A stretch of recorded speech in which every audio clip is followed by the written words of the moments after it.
मंगळारा मडगावच्या रवींद्र भवनात कवी कृष्णा सिग्नापूरकरच्या मराठी स्पंदन या कविता झेल्याचो विमोचन सुवाळो जालो। आरडेक्सको ब्युरो रिपोर्ट। कथा कादंबऱ्या मासिका वाचली नंतर म्हटलं त्याप्रमाणे गाणी लिहिण्याकडे गाणं म्हणण्याकडे रेडिओ स्टारवर त्याच्यावर गेलो। आणि दरम्यान माझं सेल टॅक्समध्ये मी इन्स्पेक्टर म्हणून रुजू झालो 1980 मध्ये।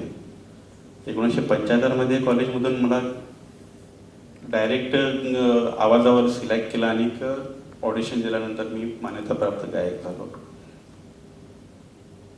तर तेव्हापासून मी लिहायला लागलो। ते पण मला स्फूर्ती दिली आमचे कवी आहेत, माझे प्रोफेसर होते डॉक्टर मनोहर राय सरदेसाई। रेडिओवर गाणी सादर करायला गेलो की ते व्यंकटेश गोडखिंडे साळुंके ते मला म्हणायचे, तुम्ही फक्त त्यांचीच गाणी घेऊन येतात, तुम्ही लिहा की म्हणाला, त्यांचं कशाला गाणं म्हणतात। एकदा त्याने तसं मला म्हटल्यावर मला माझ्या जीवाला लागलं ते एकदम।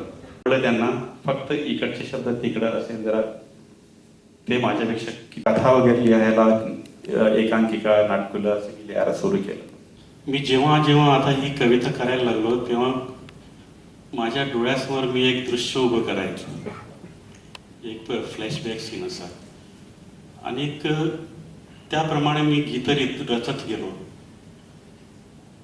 हृदयात कुठेतरी स्पंदन व्हायला लागलं। सगळी कविता झाल्यावर मी परत एकदा त्या वाचून बघितल्या आणि वाचून बघता बघता माझ्या हृदयात खरंच स्पंदन व्हायला लागले।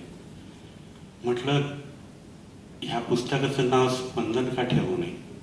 वाऱ्याच्या झोक्यावर झुलतंय माझं मन, वाऱ्याच्या झोक्यावर झुलतंय माझं मन, संगीताच्या तालावर डोले हे तन मन, संगीताच्या तालावर डोले हे तन मन। गंधित होऊन गेलंय हे रम्य रानवन, गंधित होऊन गेलंय हे रम्य रानवन, वाटते धुंद व्हावे मजला त्यात विरून।